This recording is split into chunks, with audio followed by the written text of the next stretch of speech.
బతాయి market శంకుస్థాపన సందర్భంగా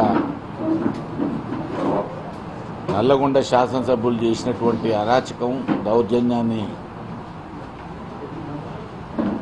జరిగినటువంటి ఘర్షణలో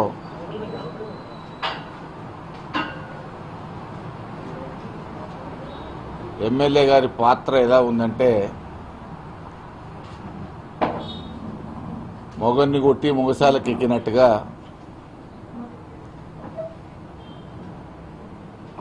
అనవసరమైనటువంటి రాద్ధాంతాన్ని సృష్టించి లేని సమస్యను సృష్టించి ప్రతిసారి ఏదో రకమైనటువంటి అలజడి ద్వారా హీరో అనిపించుకోవాలనేటువంటి ఆలోచన బెడసి విలన్గా మారినాడు. అతను చేసినటువంటి అరాచకం, దౌర్జన్యం, రాళ్ల దాడులు నల్లగొండ నియోజకవర్గంలో మనుషులు లేక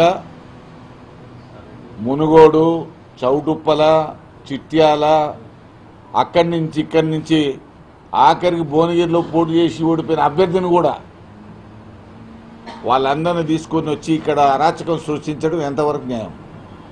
సిఎల్పి నాయకుడు, పిసిసి నాయకుడేమో ఖండించినారు. రెండో వైపు వాళ్ళట పరామర్శిస్తానికి వస్తారట. రేపు ఎవరిని పరామర్శిస్తారు? కార్లు అద్దాల మలగొట్టి వాళ్ళని పరామర్శిస్తారా? మీటింగ్ను డిస్టర్బ్ చేయడానికి వచ్చి రాళ్ల దాడి చేసిన వాళ్ళని పరామర్శిస్తారా? ఫ్లెక్సీలో జెండాలు చింపిన వాళ్ళని పరామర్శిస్తారా? పిచ్చి తీవ్రమైనటువంటి వెంకటరెడ్డిని పరామర్శిస్తారా? ఆయన పరామర్శిస్తానికి, ఆయనను చేస్తానికి సిఎల్పి నాయకుడు, పిసిసి అధ్యక్షుడు, ఇంకా వాళ్ళ బృందం వస్తుందట. వచ్చి ఏం చేస్తాను ఆయన? ఇంకా బలకొట్టమని చెప్తారా?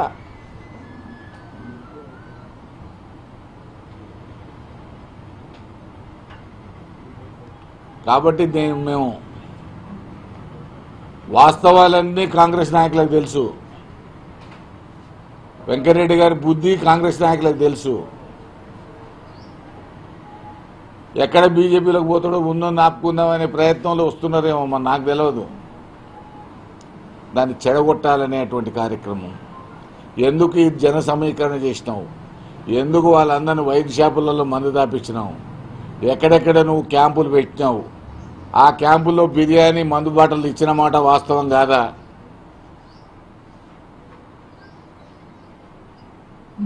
పర్మిషన్ లేకుండా డీజే ఎందుకు నీకు? నువ్వు ప్రభుత్వ కార్యక్రమం అక్కడ నడుస్తుంది, నువ్వు వాడికి రావాలంటే డీజే అవసరమా నీకు? దీన్ని జడగొట్టడానికే కదా. ఇతర నియోజకవర్గాలను జన సమీకరణ చేసుకోవడం ఎందుకు? చెడగొట్టడానికి కదా, ఒక యుద్ధ వాతావరణాన్ని కల్పించడానికే కదా.